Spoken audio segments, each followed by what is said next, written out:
m'appelle Stéphane Masvé, je suis le directeur de l'Observatoire de la Côte d'Azur, qui est l'établissement emblématique de Nice avec sa coupole blanche faite par Eiffel et le bâtiment fait par Garnier.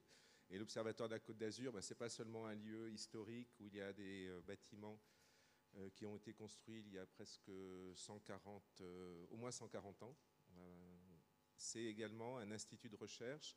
Et depuis 3-4 ans, ce que l'on fait avec la ville de Nice, c'est amener la recherche que l'on fait à l'Observatoire au cœur de Nice et au cœur des Niçois pour que vous puissiez bénéficier du fait d'avoir un institut de recherche international qui travaille sur des grands domaines.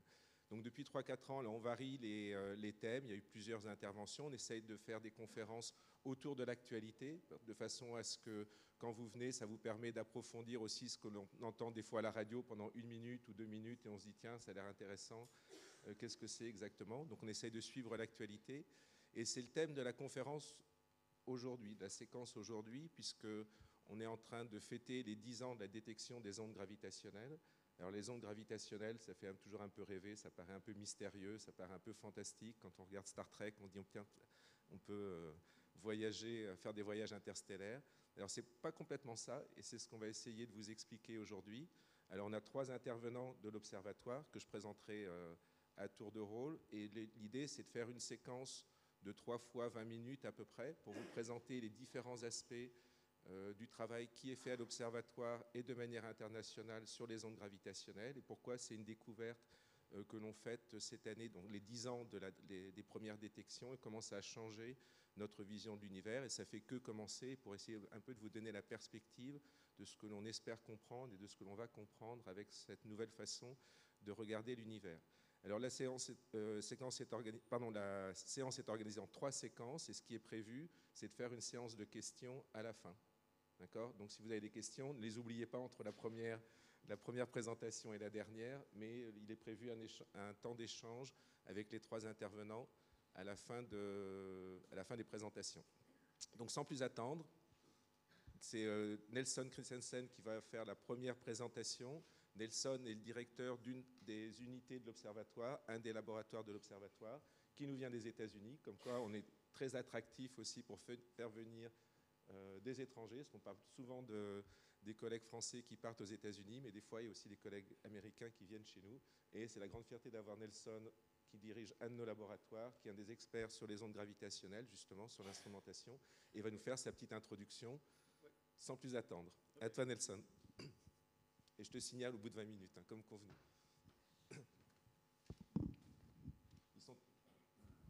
Mes chercheurs sont toujours bavards, donc il faut que je les chronomètre, autrement on est là jusqu'à...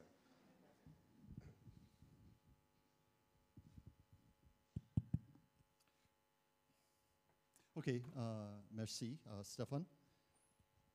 Et aussi merci pour la délégation pour la culture scientifique de la ville de Nice. Merci pour l'Observatoire de la Côte d'Azur et merci pour l'artistique, pour la possibilité pour expliquer ce soir les ondes gravitationnelles. Et je vais discuter la première détection il y a 10 ans. On commence avec Einstein. Einstein, en 1915, il a développé la théorie de relativité générale.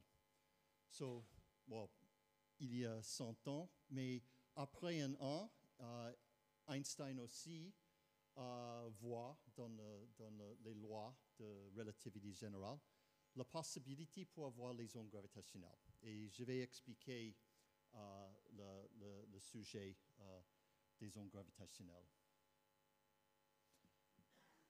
Dans 1916, Einstein a développé le fait qu'il y a une onde qui propage dans la vitesse de lumière. C'est comme un champ de gravitation qui propage. Mais rapidement, Einstein a vu que dans tous les cas imaginables, l'amplitude doit avoir une valeur pratiquement nulle. So Einstein a développé la théorie pour l'onde gravitationnelle, mais il a pensé que ce sera impossible pour détecter les ondes gravitationnelles. Les ondes gravitationnelles sont beaucoup trop faibles pour détecter. Mais c'est intéressant aussi parce que rapidement, avec la théorie d'Einstein, en 1916, un chercheur allemand a développé une solution pour expliquer le champ gravitationnel à propos d'une masse sphérique. Et c'est important parce qu'au final, c'est la théorie pour expliquer les trous noirs.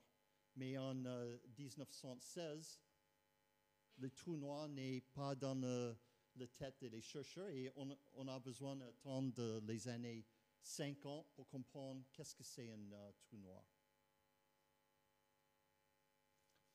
Mais avec la théorie de relativité générale, c'est vraiment une théorie compliquée, mais dans la partie à gauche, s'explique la géométrie de l'univers, l'espace.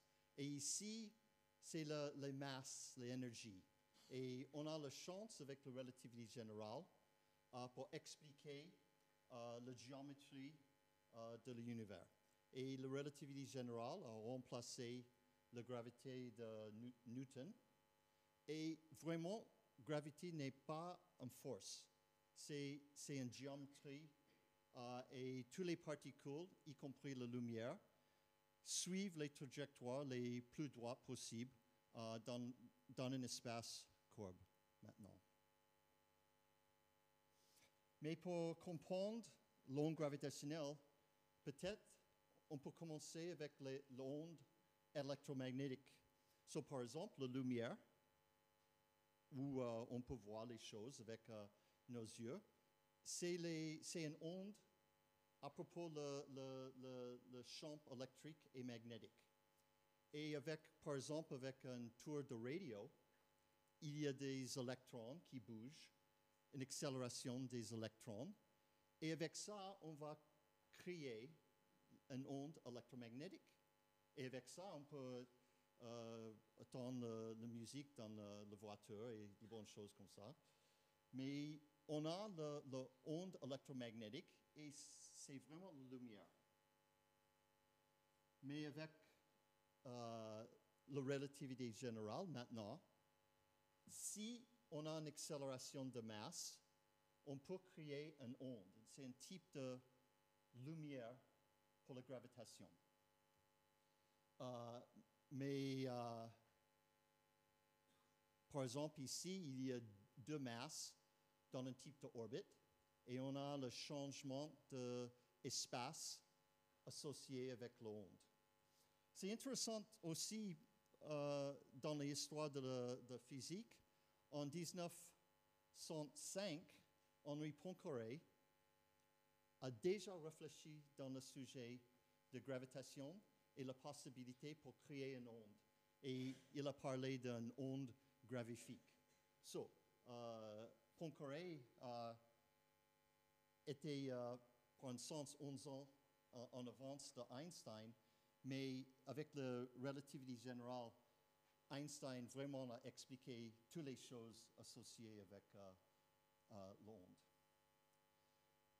L'onde gravitationnelle, c'est un peu compliqué. On va imaginer une onde qui propage ici dans l'écran. Et l'onde gravitationnelle va changer l'espace. Il y a une expansion en une direction et une contraction dans l'autre. Et quand l'onde passe, il y a un changement dans l'espace comme ça. La distance entre les deux masses va changer. Et pour détecter l'onde gravitationnelle, on va parler d'un type d'expérience optique. On va commencer avec un faisceau laser. On va couper le laser en deux. 50% de lumière va aller ici et 50 ici. Et après, il y a des miroirs. La lumière revient et un type d'interférence. Et on peut mesurer la différence la distance de 2 bras avec la lumière qui sort ici. Et je vais discuter les détecteurs LIGO, Laser Interferometer Gravitational Wave Observatory. Aux États-Unis, il y a 2 détecteurs avec les bras de 4 km. Je vais aussi discuter le détecteur européen, France-Italie, il commence avec France et Italie, avec les bras de 3 km. Mais 4 km, 3 km, c'est une distance très très grande et il faut mesurer la différence entre le bras ici et la distance du bras ici. Et pour détecter le onde gravitationnel créé dans l'univers, il faut mesurer une différence de distance de 10-18 mètres. Un atome, c'est 10-10. Le noyau d'un atome, c'est 10-15. Et il faut couper ça par 1000. C'est une distance très très faible, c'est incroyable. On peut imaginer pour mesurer quelque chose comme ça. Mais nous sommes ici pour réfléchir dans le succès il y a 10 ans. L'idée pour créer les détecteurs des ondes gravitationnelles avec les interféromètres, ça a commencé en les années 80 aux États-Unis. L'équipe de LIGO, de Rainier Weiss à MIT in Massachusetts, Kip Thorne et Ron Drever, Caltech en Californie. Et le projet a commencé dans les années 80 pour créer les détecteurs aux États-Unis. Et en Europe, les fondateurs pour le projet étaient Alain Brié et Adalberto Giazzotto.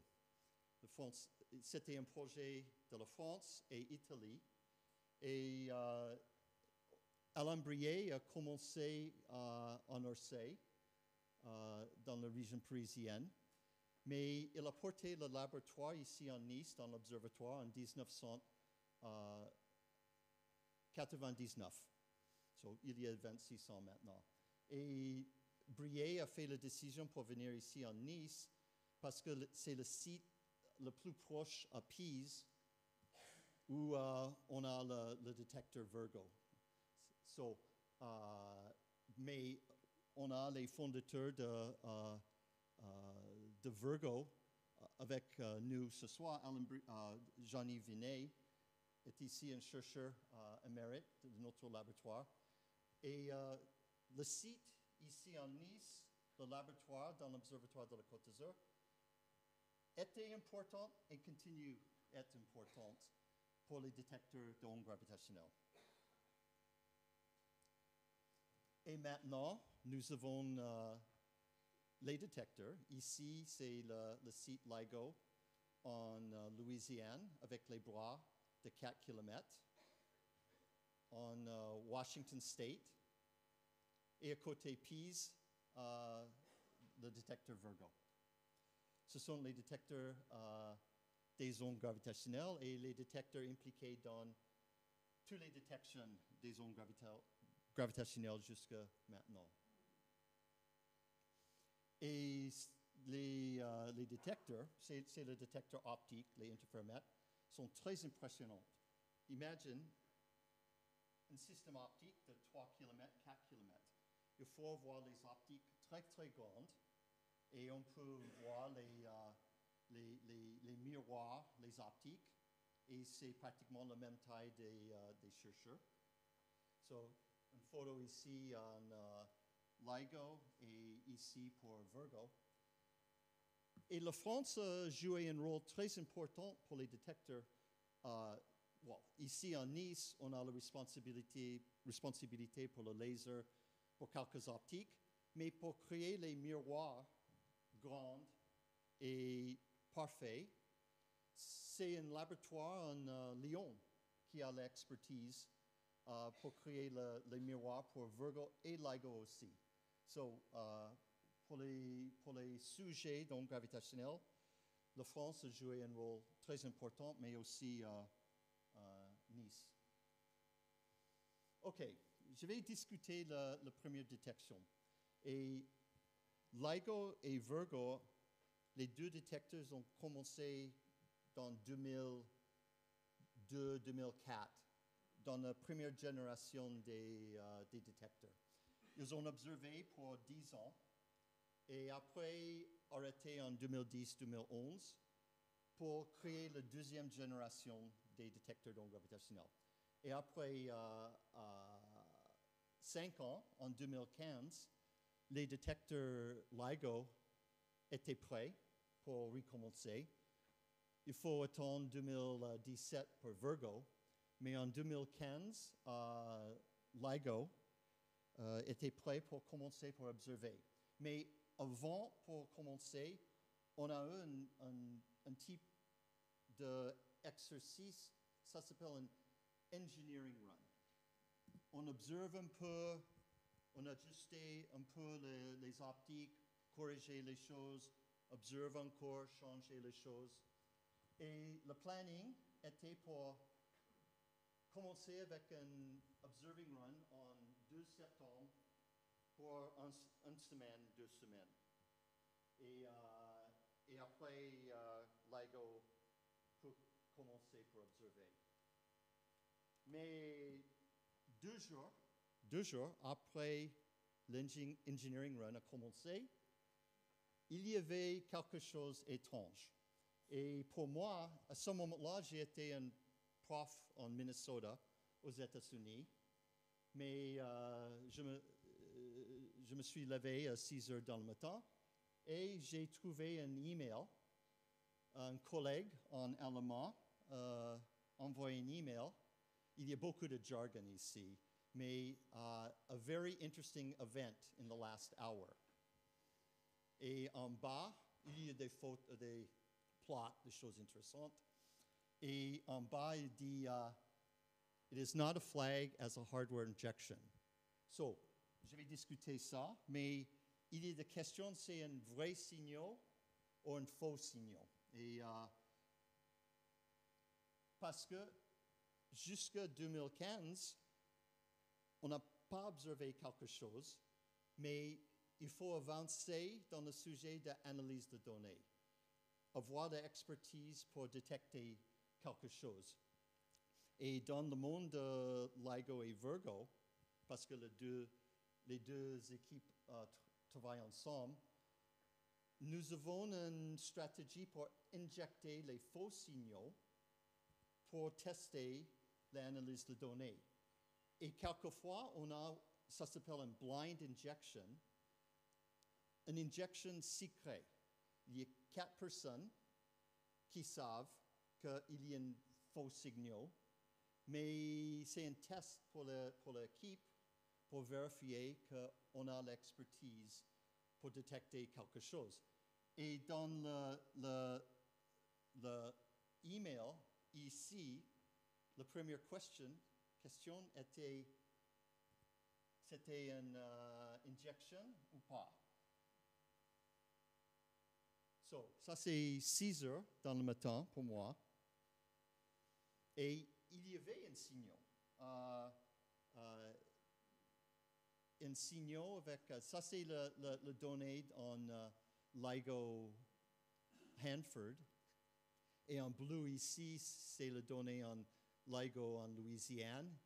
Et le orange, c'est les deux ensemble. Et ça a l'air d'être un vrai signal. Et on dit, ça c'est un chirp, parce que le signal pour la fusion de 2 objets est un signal où la fréquence monte le même temps avec le temps. Et en anglais, ça c'est chirp, comme un oiseau. En français, c'est gazouille. Mais un signal, c'est comme avec la fréquence et l'énergie qui monte avec le temps. Et moi, dans le matin de 14 septembre, c'était le premier jour pour le semestre en automne. Et on a eu la sénatrice Amy Klobuchar de Minnesota qui a parlé. Il y a tous les étudiants, tous les profs.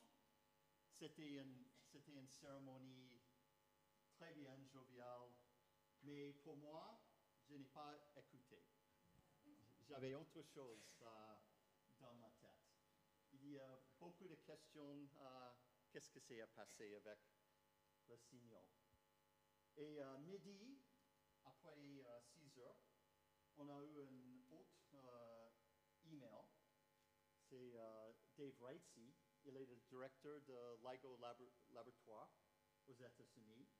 Et il a envoyé un email. The blind injection team has indicated that they have not carried out a blind injection nor an untagged hardware injection. Il a vérifié avec les gens et les gens ont dit non, il n'y a pas un faux signal dans les données. Et voilà, c'est notre collègue Marco Drago. C'est Marco qui a trouvé le premier signal. Il est le premier pour voir un signal d'onde gravitationnelle. Et oui, c'est très bien pour Marco. Il a sécurisé un poste en Italie après et c'est une bonne histoire. Mais ok, après 6 heures, on pense qu'on a un vrai signal, mais il faut être 100% certain. Et c'est la première fois pour détecter un signal d'onde gravitationnelle 100 ans après la théorie d'Einstein. C'est intéressant. Et il faut vérifier tout. Et le planning pour nous était pour annoncer la détection dans le 11 février, mais pour 4 mois, 5 mois, il faut vérifier tout dans le détecteur et être 100% certain qu'il n'est pas un faux signal, ce n'est pas le bruit, mais un vrai signal. Et être prêt pour annoncer une détection historique. Et avec les données, on peut faire, ça s'appelle estimation de périmètre. On peut expliquer le signal et calculer, par exemple, les masses des choses associées avec le signal. Et nous avons déterminé, pour créer le signal, il faut avoir 2 trous noirs, 2 points de masse, une orbite. Mais avec une orbite, ça va créer les ondes gravitationnelles. Les ondes gravitationnelles vont échapper et le système va perdre l'énergie. Et les deux masses s'approchent l'une l'autre et continuent pour éjecter les ondes gravitationnelles. Et après un temps, il y a une fusion des deux trous noirs. Et avec la fusion, il y a un trou noir comme une cacahuète avec deux masses qui touchent. Mais après, il y a une oscillation avec le nouveau trou noir. L'onde gravitationnelle continue à échapper. Et au final, il y a un nouveau trou noir sphérique. Et avec ça, on peut expliquer le signal. Et en 11 février 2016, nous avons annoncé la détection. C'est une publication dans un journal physique, mais on a eu une press conference très importante et le monde était très content pour voir la bonne nouvelle. Et le système, c'est deux trous noirs. Le premier avec une masse 36, le deuxième avec 29. Mais on peut déterminer que le système final a eu une masse 62. Et si vous calculez 36 avec 29, on peut voir qu'on a perdu 3 masses solaires d'énergie. Et c'était 3 masses solaires converties en ondes gravitationnelles. Est-ce que vous pouvez imaginer la quantité d'énergie pour évaporer 3 masses solaires? Et c'était la raison, nous avons eu suffisant d'énergie pour détecter les signaux avec les interféromètres. Et pour comparer, on peut calculer les énergies, le flux, on dit, pour le signal d'onde gravitationnelle, 0,02 joules per seconde per mètre carré. Et par exemple, dans le ciel pour la Lune, et pour le flash d'onde gravitationnelle, c'était 7 fois plus brillant que la Lune pour quelques moments. Mais c'est impossible pour voir l'onde gravitationnelle avec les yeux. Mais c'était une taille d'énergie très importante. L'onde gravitationnelle a transversé la Terre, déposé pratiquement rien dans la Terre. Mais pour un instant, il y avait 2,3 12 watts d'énergie qui a transversé la Terre. Et ça, c'est suffisant d'énergie pour les besoins énergétiques pour la France pour 1 seconde. Mais pas mal, quand même, l'énergie associée avec le signal. OK, nous avons commencé en 2015 avec les 2 détecteurs LIGO avec la première détection. Virgo a commencé en 2017 et rapidement détecté les événements aussi. Et jusqu'à aujourd'hui, nous avons plus de 300 détections. Il y a un petit détecteur en Hanovre avec les bras de 600 mètres. Aujourd'hui, il y a un détecteur en Japon, Kagra, avec les bras de 3 km. Et LIGO est en train pour créer un 3e détecteur en ondes. Et c'était drôle parce que pour 1 semaine, 2 semaines dans le monde, tout le monde a parlé de le sujet de l'onde gravitationnelle. Et ça, c'est un cartoon dans le magasin de New Yorker avec 2 oiseaux. Was that you I heard just now, or was it 2 black holes colliding? Parce qu'il y a de chirp associé avec le signal. OK.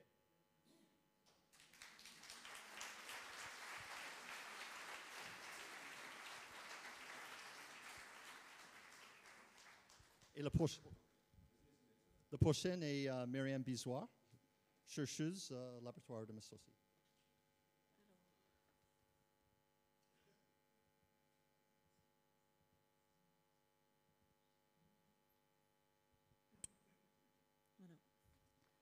Alors moi, je vais vous parler de la suite. Wilson vous a parlé de la découverte il y a 10 ans.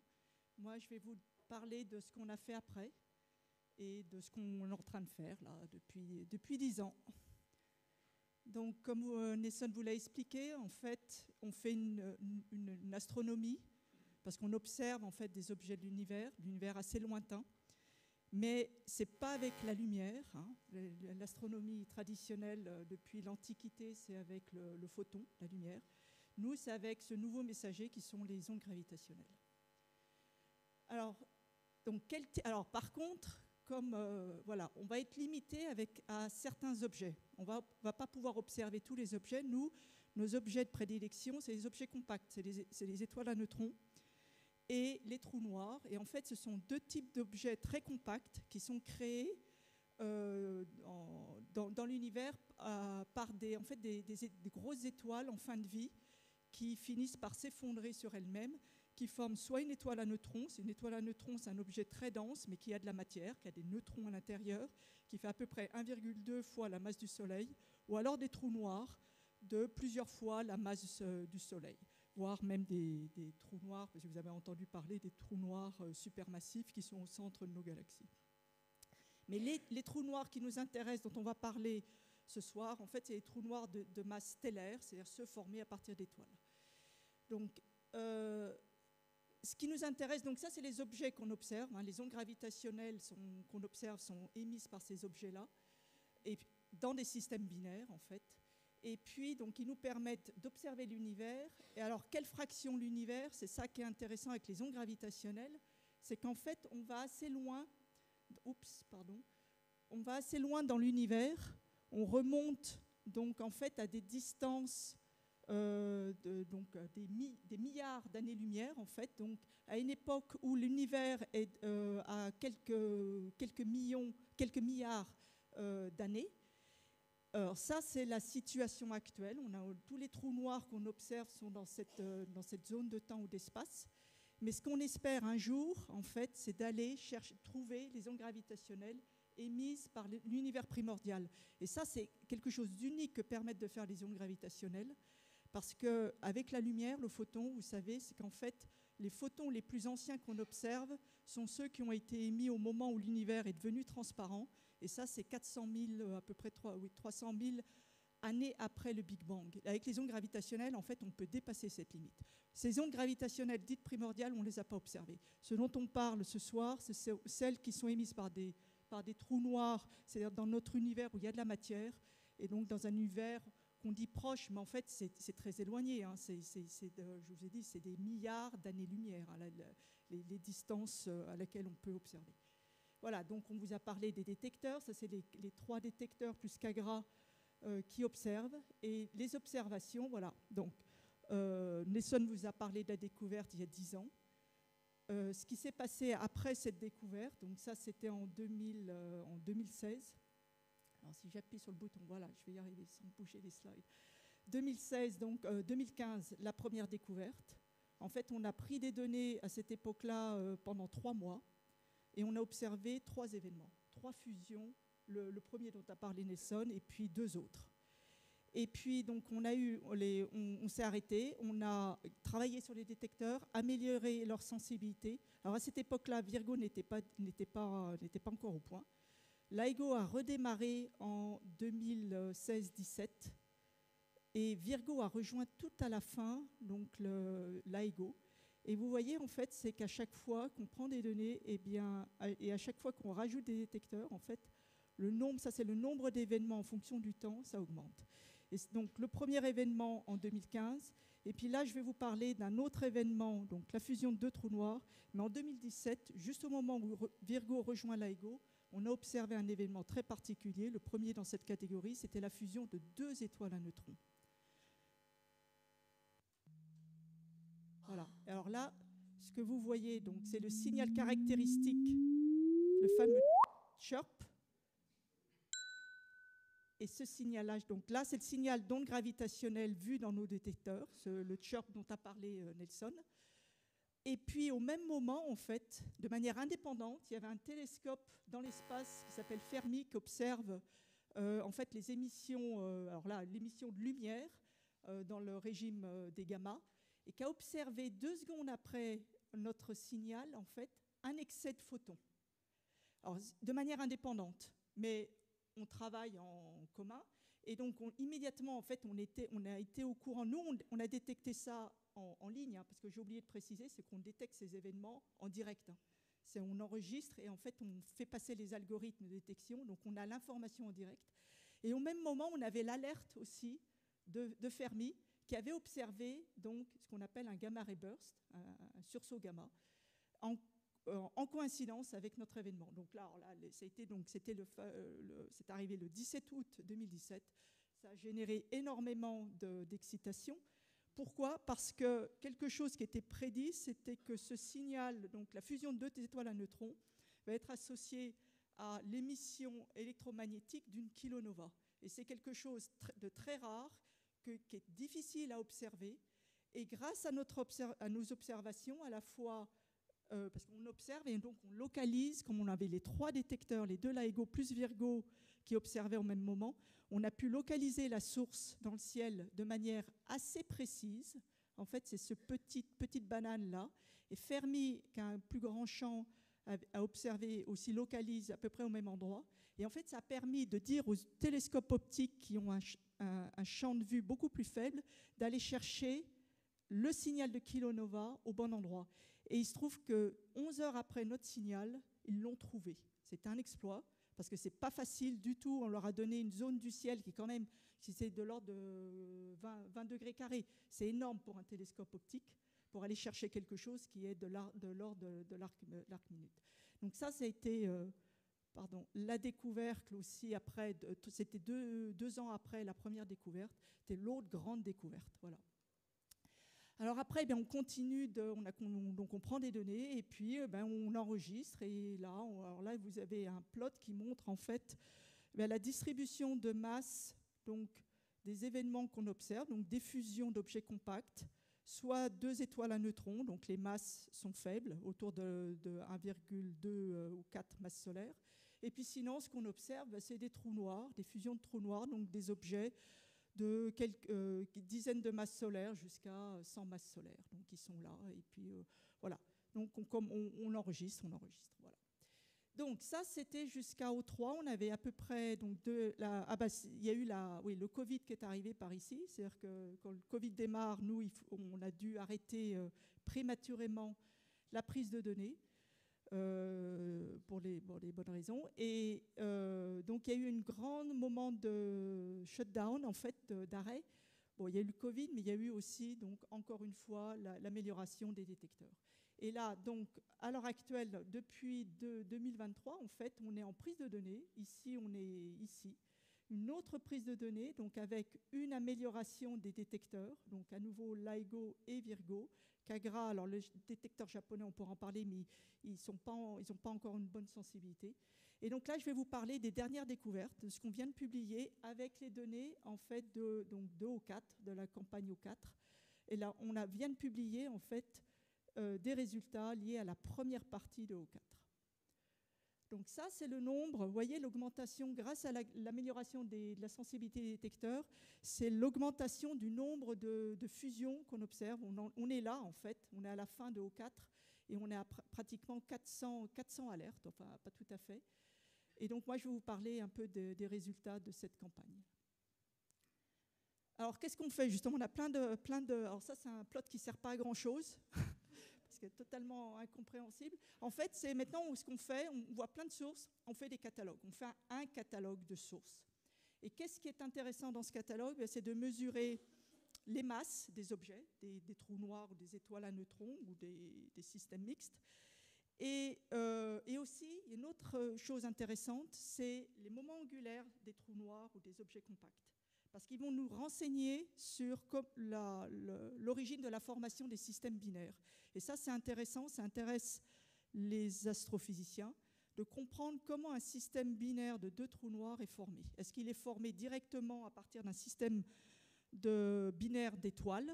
Chaque étoile fait un collapse, ça forme un objet, 2 objets compacts qui font une coalescence et qui vont coalescer en émettant des ondes gravitationnelles. Ou alors, est-ce que le système binaire d'objets compacts, il a été formé par capture, c'est-à-dire dans un environnement. Alors pour former par capture, c'est-à-dire qu'il faut avoir plein d'objets compacts dans un environnement assez dense en objets compacts. Et ça, c'est des environnements, c'est dans des clusters de galaxies ou dans les noyaux actifs de galaxies, on s'attend à ce qu'il y ait ce phénomène. Donc ce qui nous intéresse en faisant cette espèce de zoologie, maintenant on fait de la zoologie d'une certaine façon, eh bien, c'est de comprendre en fait quelle fraction des événements qu'on observe vont être formés à partir de systèmes binaires d'étoiles ou alors dans des environnements denses. Pourquoi c'est intéressant? Parce que ça nous permet de mieux comprendre ces environnements denses. En fait, l'objectif, c'est toujours de mieux comprendre l'univers. Et les ondes gravitationnelles sont une sonde unique parce qu'avec la lumière, on ne peut pas faire observer les trous noirs et les étoiles à neutrons. Alors, les étoiles à neutrons avec la lumière, on peut, mais les trous noirs, non. Donc voilà. Alors, donc là, c'est typiquement ça, c'est la distribution de masse dans un système binaire. Vous avez 2 objets. On prend l'objet le plus massif et on trace l'histogramme de la masse de ces objets. Et ce qu'on observe, ce n'est pas une distribution lisse. On observe en fait des excès dans certaines zones de masse, vers 10 masses solaires, vers 35 masses solaires et dans 20 masses solaires. Et ça, c'est une indication en fait. Alors, l'autre caractéristique, c'est de voir qu'il n'y a pas de trou noir, par exemple, en dessous de 5 masses solaires. Donc, ça pose la question en fait, est-ce qu'il y a une espèce de région où ce n'est pas possible de former un trou noir de moins de masse solaire?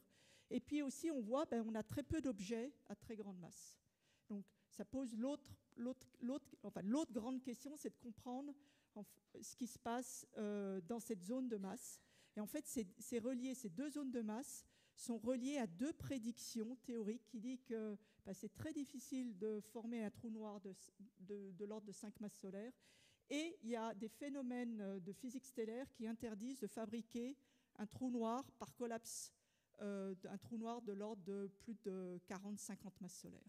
Et nous, on essaie de montrer qu'en fait, si, c'est possible. Ou alors, l'autre solution, si ce n'est pas possible de former, par exemple, un trou noir de 80 masses solaires, peut-être que ceux qu'on observe ici, en fait, ils ont été formés par la fusion de deux autres trous noirs. Donc, tout ce qu'on fait, en fait, c'est de comprendre et d'essayer de mettre des chiffres et de mesurer, par exemple, la fraction d'événements qui ont été créés par fusion successive, parce que là, ce qu'on observe, c'est des fusions. Donc, on peut imaginer qu'en fait, le résultat de la fusion, on sait que ça fait un trou noir, il se retrouve dans un autre système binaire qui va fusionner et ainsi de suite. Et ça, alors, pourquoi c'est intéressant, ça? C'est parce que c'est relié, je vous parlais des trous noirs supermassifs qui sont au centre de notre galaxie. Pour fabriquer des trous noirs de plusieurs millions de masses solaires, à partir d'une étoile, ce n'est pas possible, bien évidemment. Donc la seule explication plausible, c'est fusion successive de trous noirs plus accrétion. C'est le seul mécanisme que l'esprit humain a imaginé jusqu'à présent. Donc si nous, on est capable de mettre en évidence en fait, les premiers maillons, prouver qu'effectivement les fusions successives de trous noirs, ça existe et on les observe, eh bien, c'est une indication très forte que pour expliquer la formation des trous noirs supermassifs. Voilà, alors je ne vais pas rentrer trop dans les détails parce que je vais m'éloigner. Ça devient un peu compliqué, un peu technique, mais il y a une autre je vous ai parlé de la masse des trous noirs, c'est quelque chose, une information qu'on mesure et qui est très importante. L'autre information extrêmement importante, en fait, c'est le moment angulaire de chaque trou noir, c'est-à-dire que les systèmes binaires, les deux objets compacts tournent l'un autour de l'autre, mais chaque objet, en fait, tourne autour de lui-même, ce qu'on appelle le spin ou le moment angulaire de l'objet. Et la valeur de et la direction des spins des objets, en fait, renseignent sur la façon dont le système binaire a été créé. Voilà. Et donc, en fait, ce qu'on est en train de mettre en évidence, c'est qu'il y a une fraction des événements, justement, des fusions qu'on observe, ont des spins anti-alignés. Et ça, c'est une indication que le système a été formé plutôt dans un environnement dynamique. Parce qu'un système isolé, s'il est créé de manière dans un espace isolé de toute matière, les spins ont tendance à être alignés. Donc on n'a pas tout à fait la preuve, mais on est en train de le montrer. Donc je vais avancer. Avec les ondes gravitationnelles, on fait aussi de la cosmologie. C'est-à-dire la cosmologie qui a pour but en fait, de mesurer les paramètres du modèle standard de la cosmologie. Vous avez entendu parler, je pense, de la constante de Hubble, qui est une constante en fait qui relie, donc la loi de Hubble qui relie la vitesse de récession des galaxies qu'on observe en fait en mesurant le décalage vers le rouge des galaxies, des objets. Donc c'est une loi qui relie donc la vitesse de récession à la distance de l'objet. Et avec les ondes gravitationnelles, en fait, on mesure les paramètres des objets, mais on mesure aussi, je ne vous ai pas dit, on mesure la distance, parce qu'on mesure l'amplitude du signal qui est directement proportionnelle, inversement proportionnelle à la distance. Donc avec les ondes gravitationnelles, on est capable de mesurer la distance. Par contre, on ne mesure pas le décalage vers le rouge. Ça, il faut la lumière, il faut le photon. Et on a un seul événement où on a mesuré en même temps, on avait mesuré en fait la position de la galaxie haute, c'est-à-dire son décalage vers le rouge, c'est le fameux événement de 2017 dont je vous ai parlé. Mais avec un événement, en fait, on a été capable de faire une estimation de la constante de Hubble. Alors c'est la méthode qu'on appelle la bright siren, c'est-à-dire une sirène brillante, parce que là, on a la lumière, on mesure à la fois le décalage vers le rouge et la distance. Donc c'est cette courbe-là. Donc ça donne, comparé aux mesures plus précises des vraies expériences de cosmologie telles que Planck ou avec les supernovas, c'est des mesures beaucoup plus précises. Nous, notre mesure, voilà, ça colle à peu près, mais on n'a pas une précision, on n'a pas encore la précision. Par contre, on peut aussi, je ne vais pas rentrer dans les détails, mais avec les trous noirs, on peut aussi mesurer la constante de Hubble avec une méthode, donc avec ce qu'on appelle les dark sirens, parce que là, on n'a pas l'information du décalage vers le rouge. Donc, pour obtenir en fait l'information sur le décalage vers le rouge de la galaxie haute, on est obligé de faire appel au catalogue de galaxies, ou alors on fait des hypothèses assez fortes sur le spectre de masse. Sans rentrer dans les détails, tout ce que je peux vous dire, c'est que on fait des mesures, on essaie et l'intérêt de cette mesure, en fait, c'est qu'elle est indépendante. Enfin, c'est une façon complètement différente de faire de la cosmologie par rapport à la cosmologie qui est faite en astronomie classique, c'est-à-dire avec le photon. Donc, c'est une mesure complètement indépendante. Donc, ça veut dire que les effets systématiques sont différents. Donc, voilà, c'est une façon aussi de faire les choses différemment. Et en fait, on confirme, pour l'instant, on n'a pas la précision qu'ont les vraies manips de cosmologie. Quelques événements, je vais terminer cette présentation avec quelques événements intéressants qu'on a observés là dans ces dernières années. Celui-là, c'est en 2023. Et en fait, je vous disais, une des questions à laquelle on essaie de répondre, c'est est-ce qu'il y a des trous noirs de moins de 5 masses solaires ?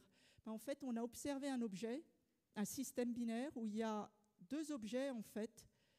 L'un fait 2,5 masses solaires et l'autre 4,5. Alors 2,5, c'est très gros pour une étoile à neutrons. C'est même pas possible. On sait que c'est trop gros, c'est pas une étoile à neutrons. Donc visiblement, c'est deux trous noirs plutôt légers. Voilà. Donc ça,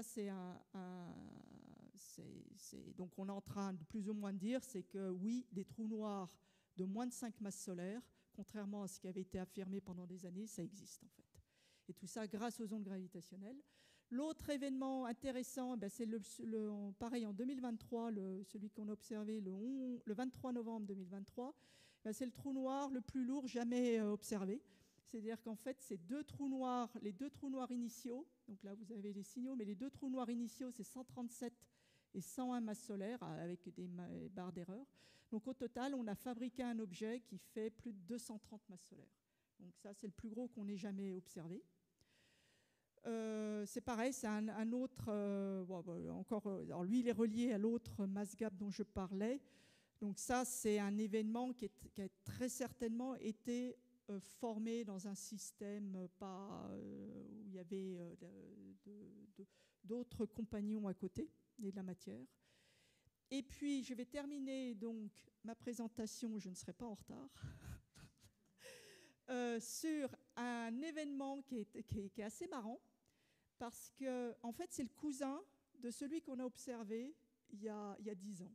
Parce qu'il a les mêmes propriétés en masse, c'est-à-dire autour de 30 masses solaires. Il ressemble, là, c'est les fameux graphes où on voit l'évolution fréquentielle du signal dans les deux détecteurs LIGO. Là, il n'y avait pas Virgo, hélas. Donc, à peu près les mêmes masses. Par contre, 4 fois plus fort. Alors ça, vous voyez ici, donc ça, c'est les mêmes graphes pour le premier événement, là, celui de 2015. Et ça, c'est les signaux observés pour cet événement-là. Donc, c'était au début de l'année de cette année. Donc, 4 fois plus fort. Donc, ça, avec ça, eh bien, on peut faire une autre physique très intéressante avec les ondes gravitationnelles, c'est-à-dire qu'on va tester la relativité générale. On va tester les bases de la théorie dont parlait, la théorie d'Einstein. Et donc, je vous ai dit, c'est le cousin, parce qu'en termes de masse, quand on compare les distributions, les deux, c'est pareil, ils sont très très proches. Par contre, 4 fois plus fort, ça nous a permis de valider un des théorèmes d'Hawking. Alors ça, c'est au-delà de la réalité générale, c'est les théorèmes liés à la théorie de l'entropie des trous noirs. Et un des théorèmes d'Hawking dit que l'aire d'un trou noir ne peut qu'augmenter. C'est-à-dire, ce qu'on a testé, c'est que l'aire du trou noir final qui est formé est plus grande que la somme des aires des trous noirs initiaux. Et ça, c'est ce qu'on voit sur ce graphe, en fait. Ça, c'est donc la différence des aires relatives. Et on voit, donc, dans cette distribution probabilistique, en fait, c'est que 0 est exclu. C'est-à-dire qu'on a exclu que en fait, ce qu'on a montré, c'est que l'aire augmente. Elle ne peut qu'augmenter. Donc c'est le premier théorème d'Hawking qu'on a testé grâce. Alors pourquoi on arrive à faire cette mesure, en fait, c'est parce que le signal est très très fort et très bien mesuré, et donc on arrive en particulier donc à bien mesurer tous les paramètres. Et on a aussi mesuré avec cet événement-là, en fait, ce qu'on appelle les ring downs, c'est-à-dire la décroissance. Le trou noir formé final, en fait, Nelson l'a dit tout à l'heure, on dit qu'il est excité, en fait, il va perdre de l'énergie, il va devenir une vraie orange en émettant des ondes gravitationnelles. Ça, c'est une prédiction de la réalité générale, et on l'a mesuré de manière très très précise. Donc avec les ondes gravitationnelles, on teste la réalité générale, et jusqu'à présent, eh bien, on n'a pas été capable, et je pense que ça va être dur, de mettre en défaut la réalité générale. Et je vais terminer sur ça. Voilà, donc ça c'est notre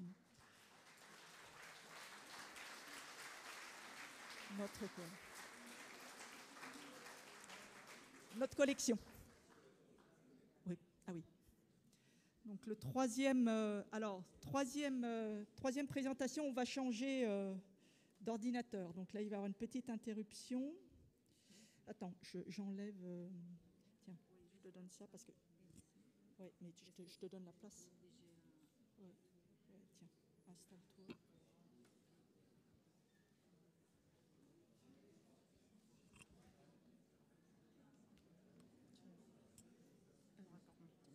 Oui, tu as besoin de ça? Non, oui. Voilà. Tu veux ça directement? Oui, oui, non, mais oui, parce que je veux... T'as le pointeur?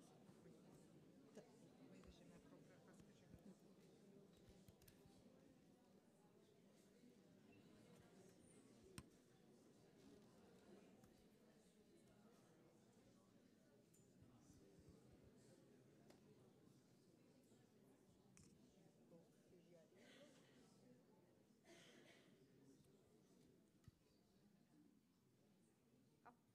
Bien sûr. Attends.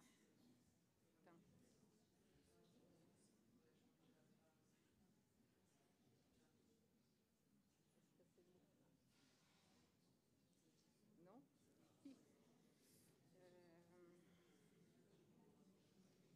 Il faut que je change de l'écran. Qu'est-ce qui... C'est l'écran.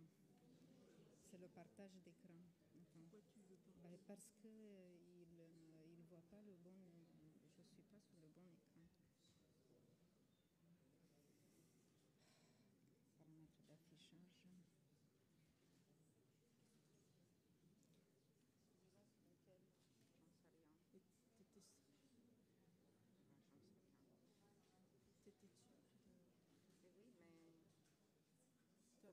Pas sans diapo. Oui, il le fait pas. Voilà. Ah oui, il est ailleurs, ton écran. Oui, mais comment je fais? Alors, soit tu le déplaces. Voilà, il est là. Je peux pas.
fini encore, il me faut le son.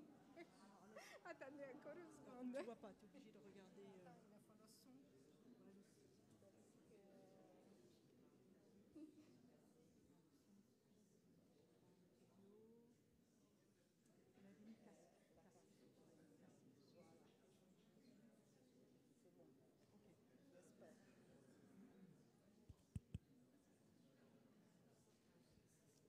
Et tu arrives à bouger les slides?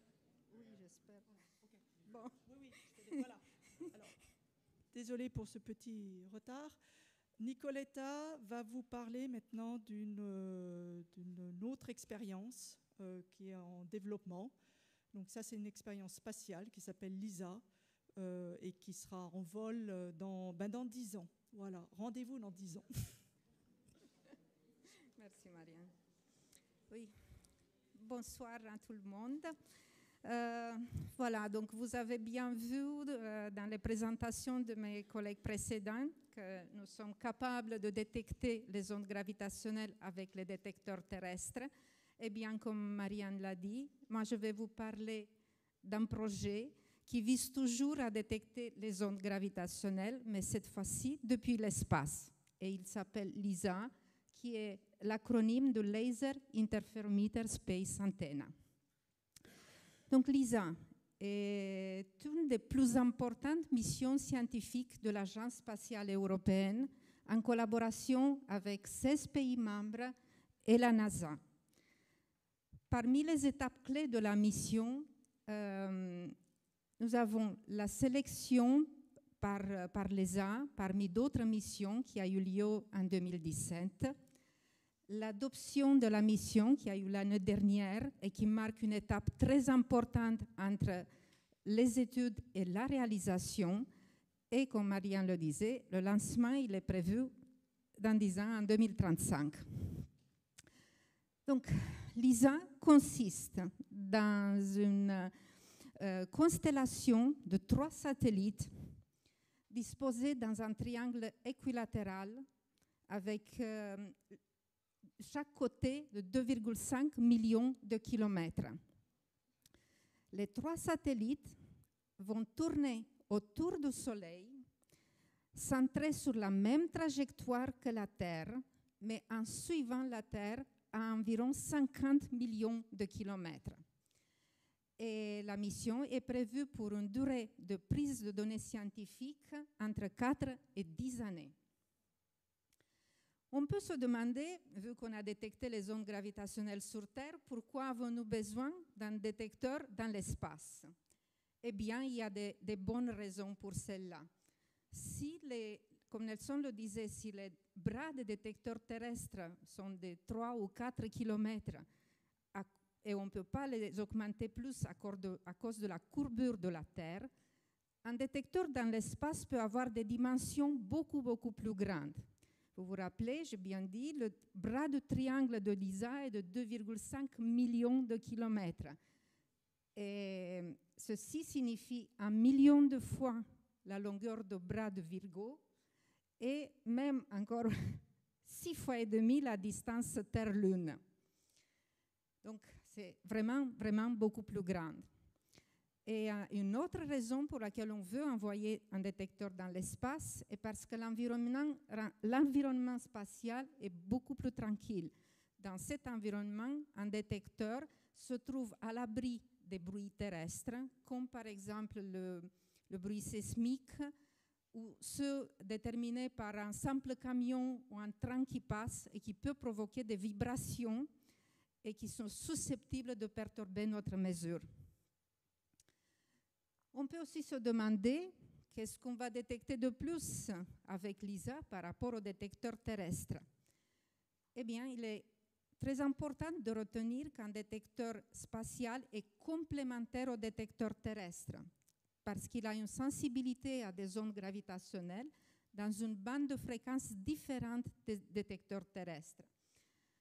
C'est-à-dire, cette sensibilité va permettre à ce détecteur d'observer des objets célestes qui ne sont pas du tout détectables sur Terre et également des objets qui sont détectables sur Terre, mais beaucoup plus tôt dans le temps, avant que leur fusion ne soit capté.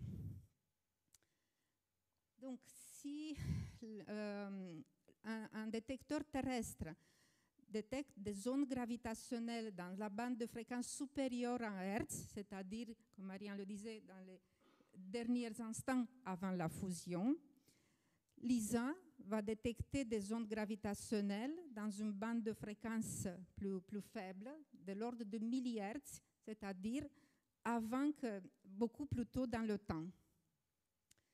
En plus, LISA va détecter des zones gravitationnelles émises par des objets binaires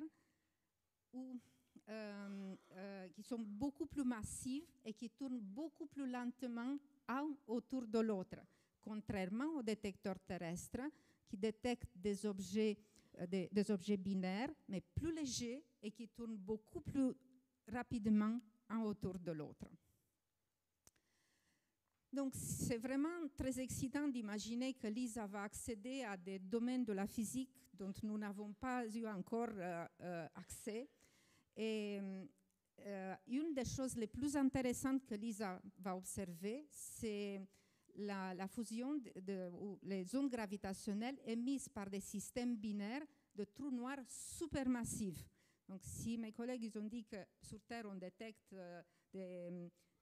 la fusion de trous noirs de quelques masses solaires ou des étoiles à neutrons, LISA va observer des trous noirs supermassifs avec des masses d'environ 1 million de fois la masse du Soleil.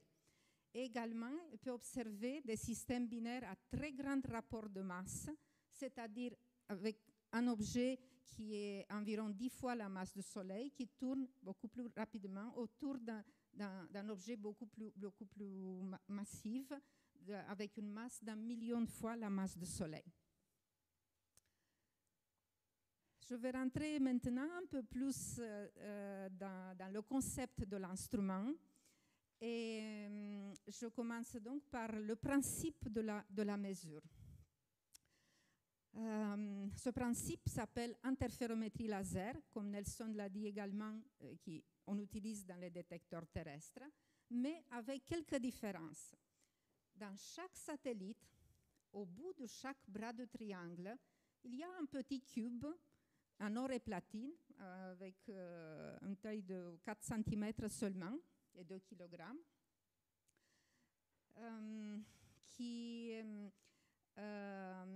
donc, et l'instrumentation et le satellite le protègent de toute perturbation externe, ce qui lui permet de flotter librement dans l'espace, et sa position est sensible qu'au passage d'ondes gravitationnelles.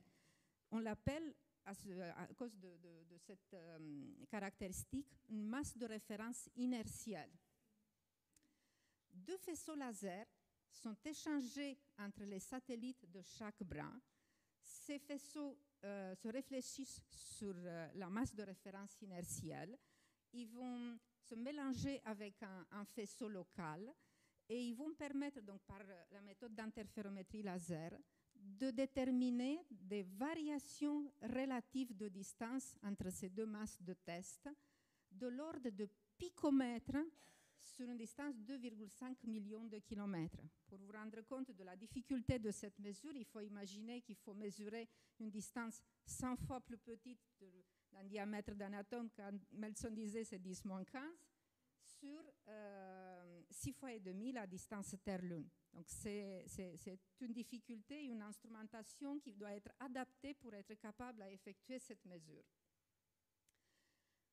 Tous les satellites de LISA sont identiques, donc je vais décrire un peu plus en détail maintenant l'instrumentation qui est dans un satellite et qui permet d'effectuer cette mesure très délicate. Donc, au bout de chaque bras de triangle, dans chaque satellite, se trouve la masse de référence inertielle qui est entourée d'un système assez complexe qui permettent de la protéger de toute perturbation, comme par exemple des vibrations, des variations thermiques ou des rayons cosmiques même, et donc ils lui permettent d'être sensible en position qu'au passage d'ondes gravitationnelles.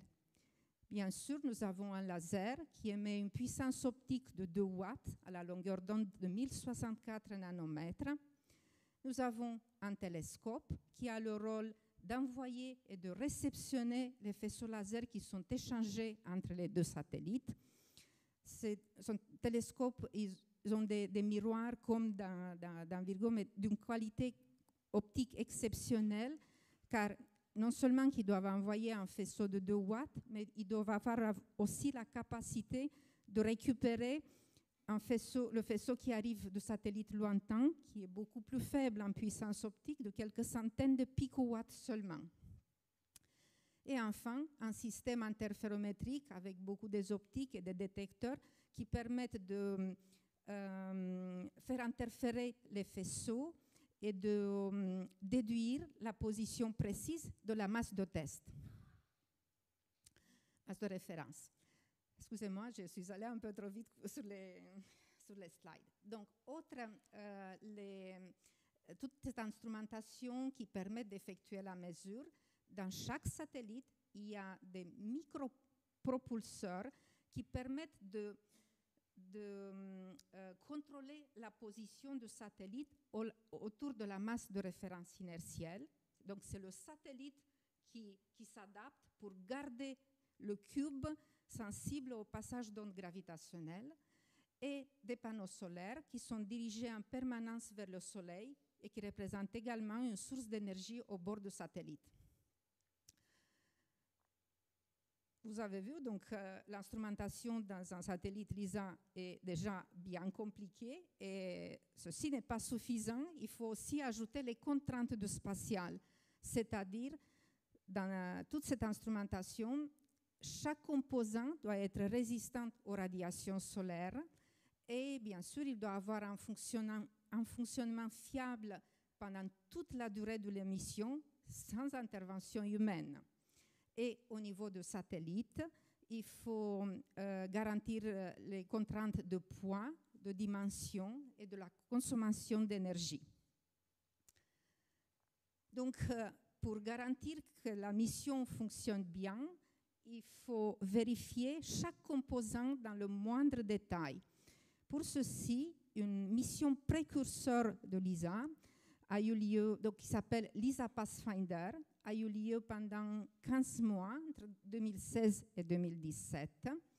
Cette mission n'a pas permis de mesurer des ondes gravitationnelles, car les 2 masses de référence inertielles que vous voyez ici, ils étaient tous les 2 dans un seul satellite seulement, à une distance seulement de 38 cm.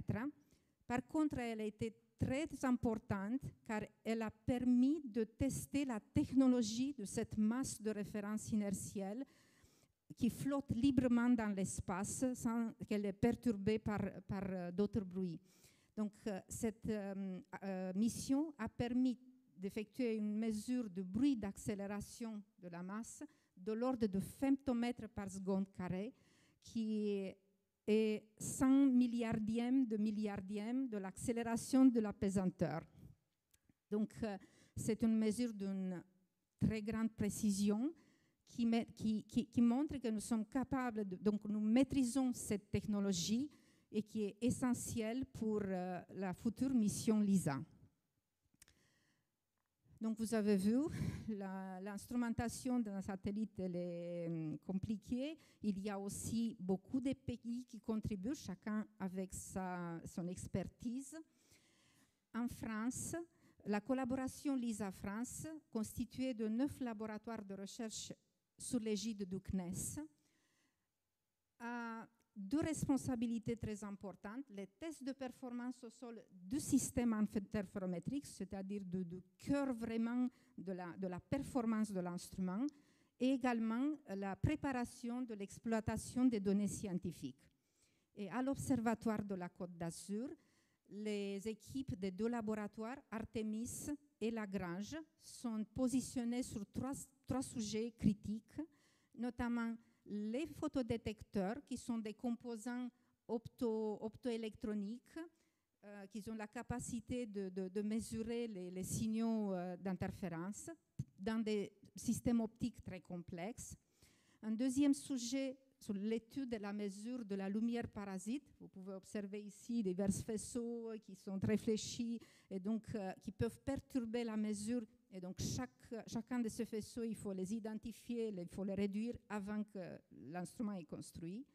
Et enfin, le développement des outils numériques qui vont nous permettre d'analyser les signaux d'ondes gravitationnelles envoyés par le satellite pour la réalisation des catalogues de sources d'ondes gravitationnelles dont Marianne vous a parlé tout à l'heure. Voilà, donc je suis arrivée à la fin de ma présentation. En conclusion, je peux vous dire que LISA, c'est un projet vraiment hyper ambitieux, à la pointe à la limite de la technologie que nous pouvons faire aujourd'hui. Il y a un énorme travail en cours pour assurer le lancement de cette mission en 2035, mais ceci en vaut la peine parce que nous avons la conviction que LISA va révolutionner la science dans 10 ans, comme LIGO et Virgo l'ont fait il y a 10 ans.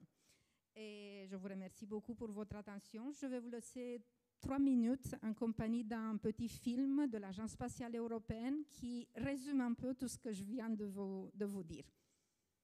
J'espère que ça marche.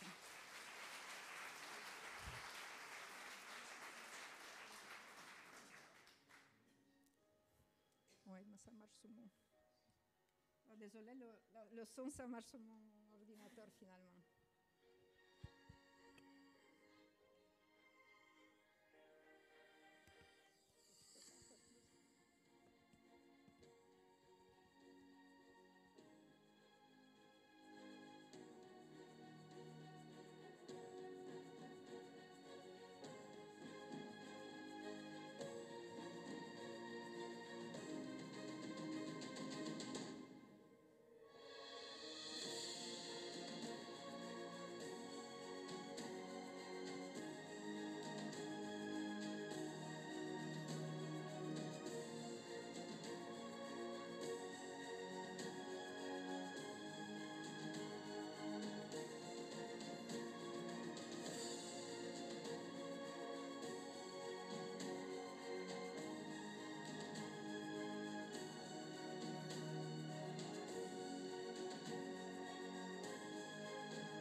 Donc, je suis sûr que vous avez plein de questions. On va essayer de limiter les questions. Alors, ce qu'il faut savoir quand même, c'est qu'il n'y a pas de questions bêtes. On a le droit de poser toutes les questions. Les seules questions bêtes, c'est celles qu'on ne pose pas, en fait. J'ai la dame qui me dit non, non, non, j'ai pas de questions. Allez-y. Et on va faire tourner le micro, comme ça tout le monde peut entendre votre question. Bonjour.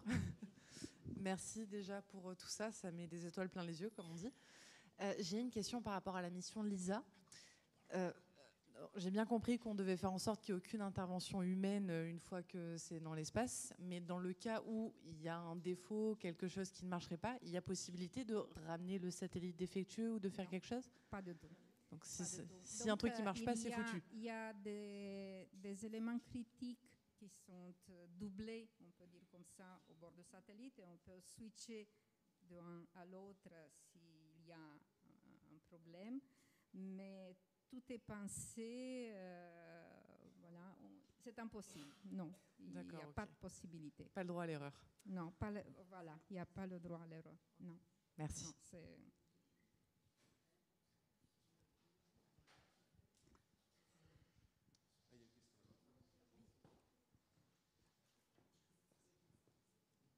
Merci, bonsoir. Concernant les relevés de population des ondes gravitationnelles, on a vu qu'il y avait plusieurs pics à certains endroits où on repère on détecte plus de signaux. Et je veux savoir quels peuvent être les phénomènes qui font qu'à ces masses solaires-là, on détecte plus de signal. Alors, oui, c'est une des grandes questions auxquelles on essaie de répondre, parce que chaque pic, en fait, va avoir une origine. Le premier pic, je ne sais pas si vous vous souvenez, il y a un premier pic à 10 masses solaires, autour de 10 masses solaires. Celui-là, il est certainement créé, en fait, parce que, comme je vous ai dit, les trous noirs qu'on observe, ils ont été créés par des étoiles massives en fin de vie. Et en fait, la distribution de masse des étoiles dans notre univers, elle obéit à une loi, ce qu'on appelle une loi de Salpeter. Donc, elle a une forme caractéristique assez lisse. Par contre, on a plus d'étoiles peu massives que d'étoiles massives. Donc, en fait, cet excès qu'on voit à 10 masses solaires, c'est très certainement lié en fait à un excès d'étoiles de masse plus faible. Après, en fait, ce qui est intéressant, c'est le deuxième pic à 35 masses solaires. Alors, 35 masses solaires, ce qu'on pense, c'est qu'il est lié à un phénomène, je vous ai dit, de physique stellaire. En fait, c'est lié à ce qu'on appelle l'instabilité de paires. Alors, en fait, c'est un phénomène de physique stellaire dans une étoile, une grosse étoile par exemple de 80 masses solaires. À la fin de sa vie, elle a brûlé tout son hydrogène, elle a brûlé l'hélium, elle a brûlé, à chaque fois, on va vers des éléments plus lourds. Et en fait, ce qui va se produire si l'étoile est très massive, en fait, c'est que, j'ai déjà oublié à quel moment, c'est-à-dire que l'étoile, je ne sais plus à quelle transition,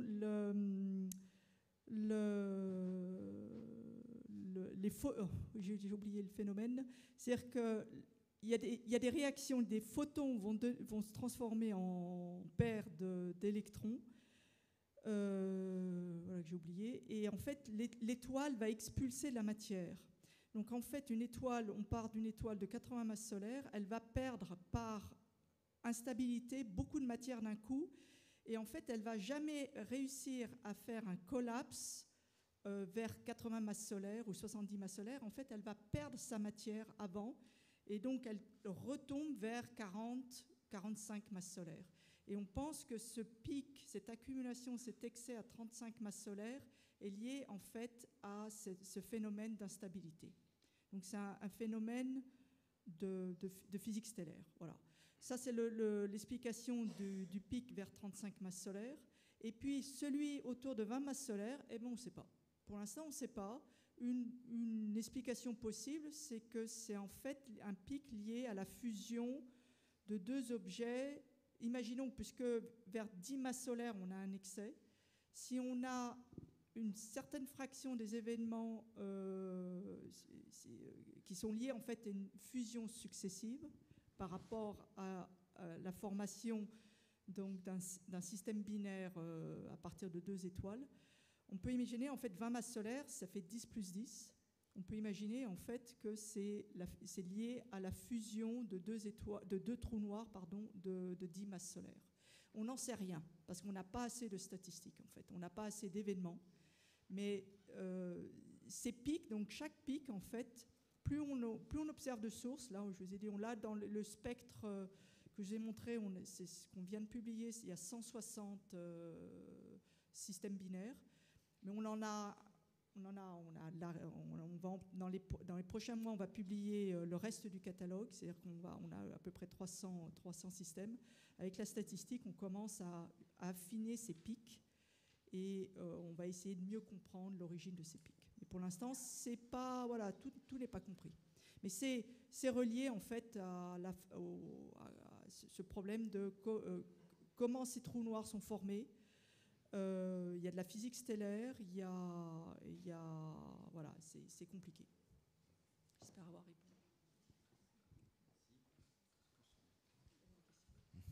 Bonsoir.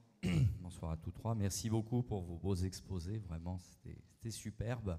J'avais juste une question concernant LISA. Vous avez annoncé que la mission durerait entre 4 et 10 ans. C'est limité par la quantité d'ergols embarqués pour pouvoir recorriger les orbites de Lissajous autour du point L3, si j'ai bien compris. Oui, c'est ça. Et aussi, avec le temps, la constellation s'éloigne de la Terre et on va avoir des difficultés à réceptionner les signaux. Ah oui, progressivement, elle va s'éloigner alors. Oui, elle s'éloigne, oui. Je vous remercie.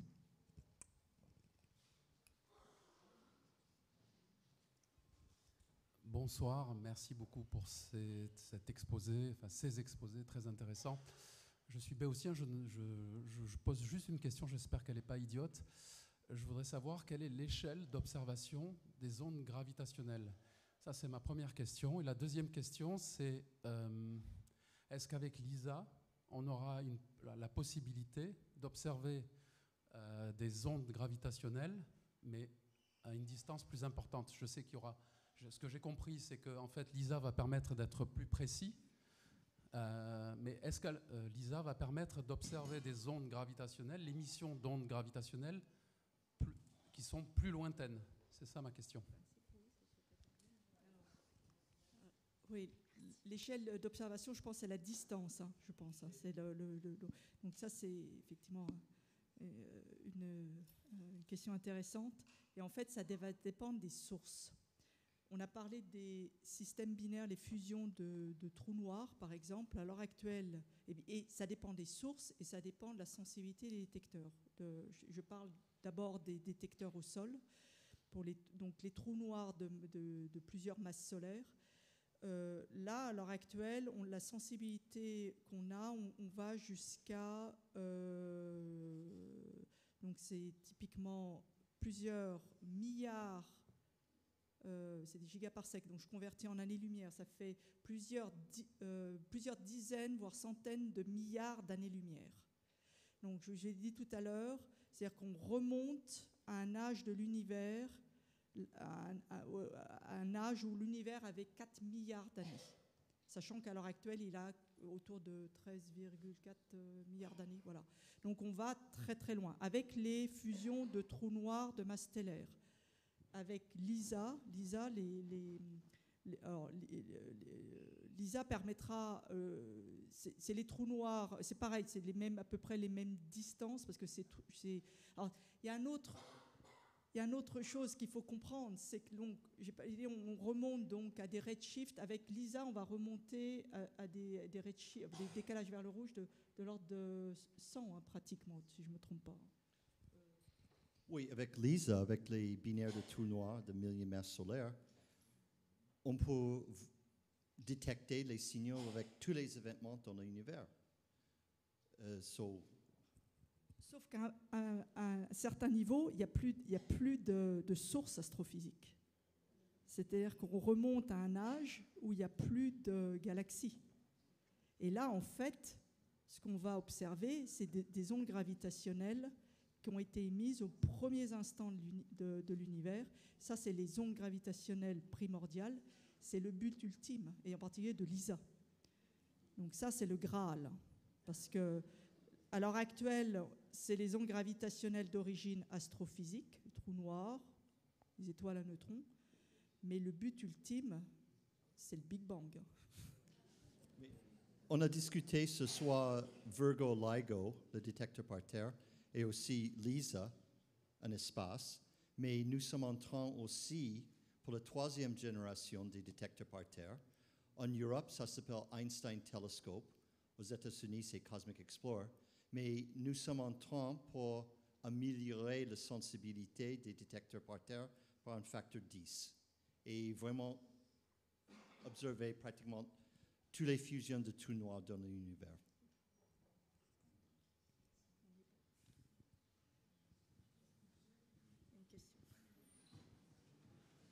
Oui, bonsoir. Et une autre question relative à LISA. Il se trouve, vous avez expliqué qu'il n'y avait pas eu de validation du système complet pour LISA en orbite. Et le Pathfinder, ça n'était qu'un seul satellite avec 2 masses inertielles, hein, si on a bien compris. Par contre, il y a un défi qui vient à l'esprit, c'est celui de la propagation sur une très grande distance de rayons laser, avec les phénomènes d'évanouissement que l'on connaît, de diffraction.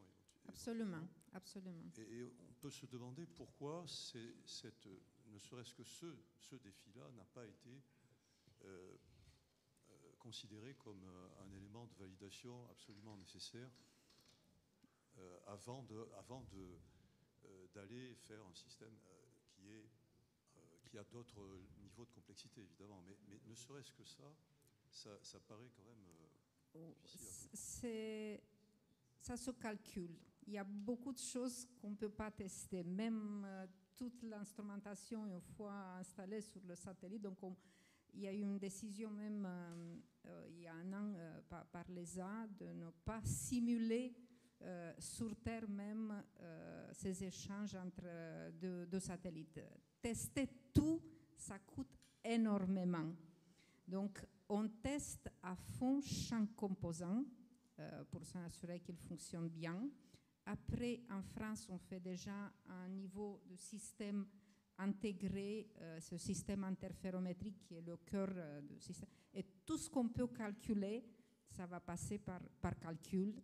Et là, ce sont des lois de diffraction de la lumière. On sait combien de puissance optique part d'un satellite, quelle est la géométrie de départ. On sait à l'autre bout. Bien sûr, on a calculé ce télescope avec le plus grand miroir qui fait 30 cm, ce qui nous permet de savoir combien de puissance optique on va détecter et qu'est-ce qu'on va faire avec ces puissances. Donc, voilà, il y a certaines choses qu'on teste et d'autres qu'on est obligé à calculer parce qu'on ne peut pas tout tester. Merci.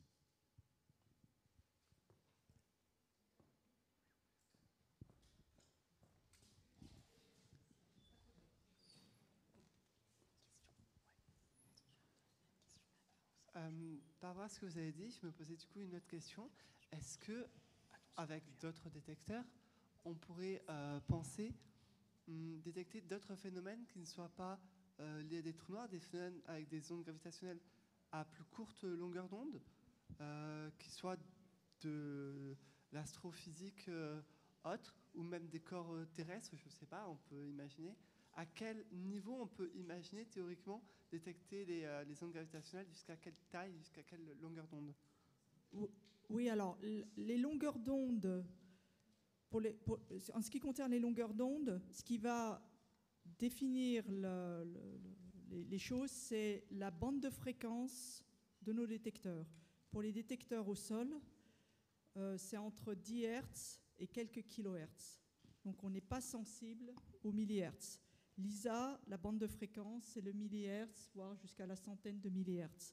Donc ça définit le type d'objet, le type de source qu'on peut détecter. Alors ce soir, on a beaucoup parlé, parce que les seules sources d'ondes gravitationnelles pour l'instant qu'on a observées, c'est la coalescence de 2 objets compacts. Par contre, il y a d'autres types de sources. Je n'en ai pas parlé. Par exemple, une source... sauf que c'est toujours des objets compacts qui vont intervenir. Étoiles à neutrons, trous noirs ou pour l'ISA, les naines blanches. Mais c'est quand même des objets compacts. Pourquoi? Parce que la puissance émise, en fait, elle est proportionnelle à la densité, en fait, à la compacité de l'objet. Ça, je crois que tu as montré une formule qui indiquait. Donc ça, on est en gros, n'importe quel objet, à partir du moment où il y a de l'accélération, et n'importe quel objet massif va émettre des ondes gravitationnelles. Mais l'amplitude est proportionnelle à la compacité de l'objet. Donc, c'est-à-dire qu'en gros, si je fais bouger, si je fais ça, j'émets des ondes gravitationnelles, mais celles-ci, elles sont indétectables. Donc, c'est pour ça qu'on fait les sources d'ondes gravitationnelles, elles sont liées aux objets compacts. Donc, parmi les étoiles à neutrons ou les trous noirs, mais par exemple, l'explosion, je parlais de le collapse d'une étoile en fin de vie, ça, on pense que ça émet des ondes gravitationnelles. Et c'est une des sources qu'on va rechercher. Donc, c'est les supernovas de type, ce qu'on appelle le collapse gravitationnel, qui va fabriquer un objet compact, mais aussi émettre de la lumière. Et donc, ça, c'est une source d'ondes gravitationnelles. Mais l'amplitude est très faible. Alors ça, on est limité, on parlait d'horizon tout à l'heure, pour ces sources-là, on est limité à la galaxie, parce que l'amplitude est trop faible. C'est-à-dire qu'au-delà de la galaxie, parce que l'amplitude des signaux est inversement proportionnelle à la distance. Donc plus l'objet est faible et plus l'amplitude sur Terre sera faible, plus l'objet est éloigné. Donc par exemple, pour les supernovas à effondrement gravitationnel, notre horizon, c'est la galaxie. Et ça, c'est une émission à haute fréquence, autour du kilohertz. Ce n'est pas à basse fréquence. L'ISA ne peut pas observer ces sources-là. Voilà. J'espère que ça répond à votre question. Une dernière question, peut-être? Ah, allez, 2 questions. Je voulais vous remercier pour vos présentations. Moi, j'ai 2 petites questions. La première, c'est que on a un problème avec la lumière, on a le fond diffus cosmologique qui nous empêche de savoir ce qu'il y a derrière. Avec les ondes gravitationnelles, on pourrait le transpercer. Donc ma question c'est, est-ce que les ondes gravitationnelles ont leur propre fond diffus cosmologique? Est-ce qu'elles ont elles aussi une limite? Et je vais tout de suite poser la deuxième question, pardon. Au cours d'une conférence sur l'observatoire du Square Kilometer Array, donc un observatoire sur les ondes radio, les intervenants avaient dit qu'avec des pulsars, on pouvait également créer une espèce de LISA, mais à très très grande échelle.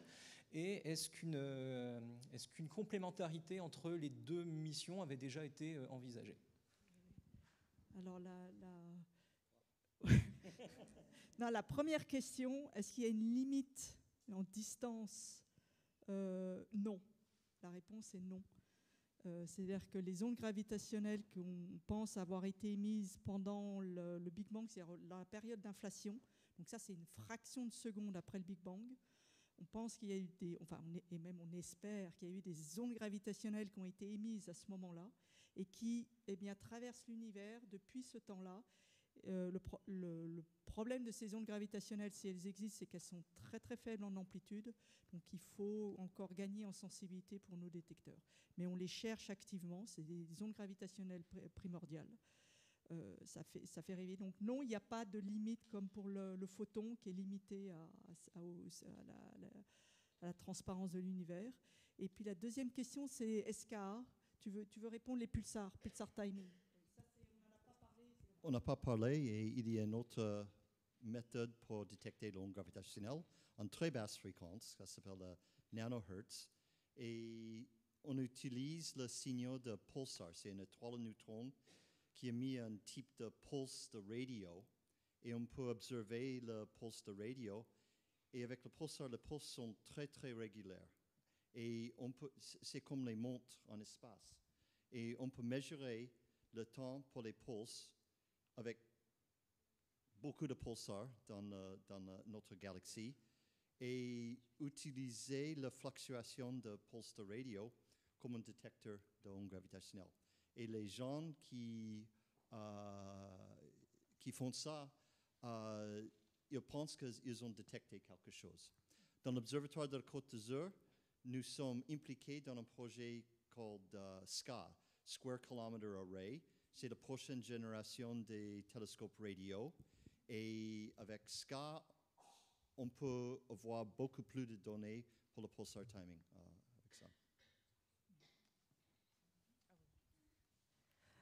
Bonsoir. Dans le trailer final, il a été abordé de potentielles découvertes sur la matière noire. Et donc ma question, c'était en quoi l'ISA pourrait aider dans notre tentative de compréhension de la matière noire. On pense peut-être que on peut voir les trous noirs formés dans le Big Bang. Et avec ça, ça peut expliquer une partie, peut-être, de la matière noire dans l'univers. Et avec LIGO Virgo, aujourd'hui, on fait la recherche pour les trous noirs avec la masse moins de masse solaire. Et si on détecte un signal avec ça, la seule explication pour un trou noir avec une masse moins d'une masse solaire, c'est formé dans le Big Bang. So, peut-être, je suis très positif avec la possibilité. On sait que les trous noirs existent, les axions, les WIMP, on ne voit pas, mais c'est une chance. Merci à tous pour vos questions. Voilà.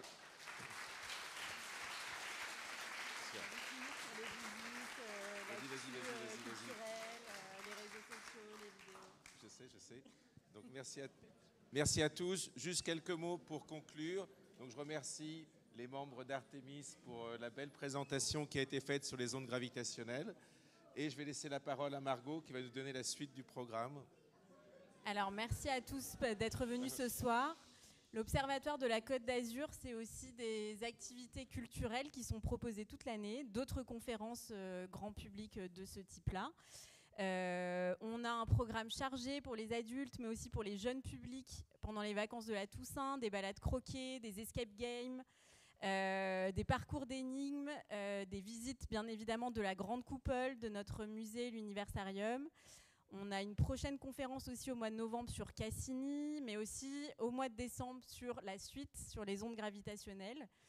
Pour être au courant de tout cela, n'hésitez pas à nous suivre sur les réseaux sociaux, Facebook,